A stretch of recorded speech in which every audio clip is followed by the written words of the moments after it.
Le modérateur, Monsieur le ministre, directeur de cabinet du président de la République, Monsieur le ministre, directeur de cabinet adjoint du président de la République,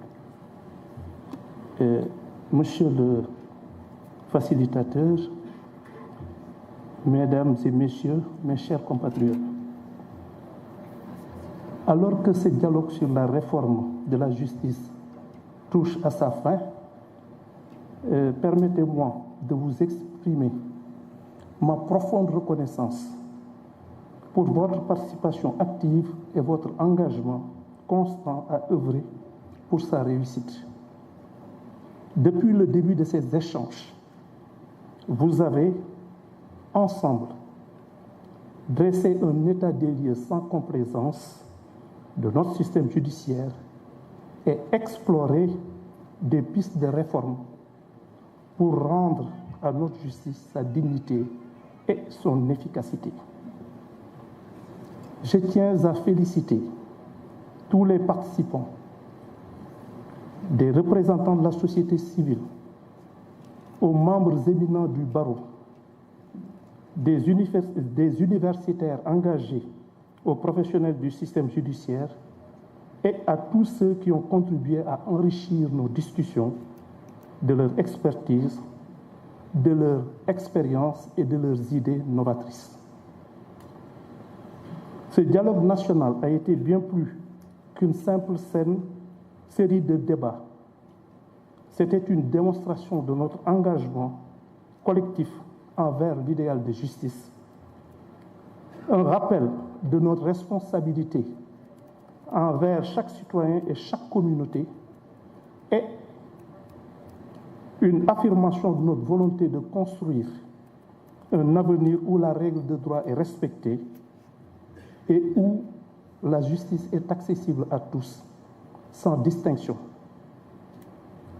Les échanges ont été animés par la passion, mais aussi par le respect mutuel et la volonté de travailler ensemble pour surmonter les défis auxquels notre système judiciaire est confronté. Nous avons peut-être divergé dans nos opinions, mais nous sommes tous unis dans notre désir de voir la justice prévaloir et de construire un avenir où chacun peut vivre dans la dignité et la sécurité. Mesdames et Messieurs, les discussions ont révélé les défis profonds auxquels notre justice est confrontée. Les lenteurs procédurales, les abus en matière de privation de liberté, les conditions de détention indignes, les atteintes à l'indépendance de la magistrature et l'inefficacité dans la lutte contre la criminalité économique et financière, pour n'en citer que ceux-là. Nous avons également entendu vos préoccupations concernant la gestion des carrières des magistrats, l'obsolescence des outils de gestion des dossiers et l'engorgement des juridictions. Ces constats, aussi accablants soient-ils, ne doivent toutefois pas nous décourager, mais plutôt nous inciter à agir avec détermination. En vous conviant à ce dialogue, le président de la République a voulu engager sans tarder la matérialisation du projet de transformation systémique du Sénégal. Vos contributions riches et variées seront des leviers essentiels pour atteindre ces objectifs ambitieux.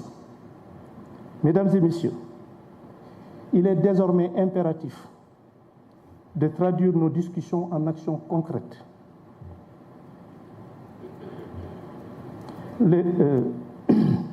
Les recommandations issues de ce dialogue doivent être mises en œuvre avec rigueur et détermination. Nous nous engageons à moderniser notre système judiciaire en profondeur, car une justice sous influence est une justice affaiblie. Vos contributions ne doivent pas s'arrêter ici. La réussite de cette entreprise nationale dépendra de notre capacité à travailler ensemble dans l'unité et la solidarité.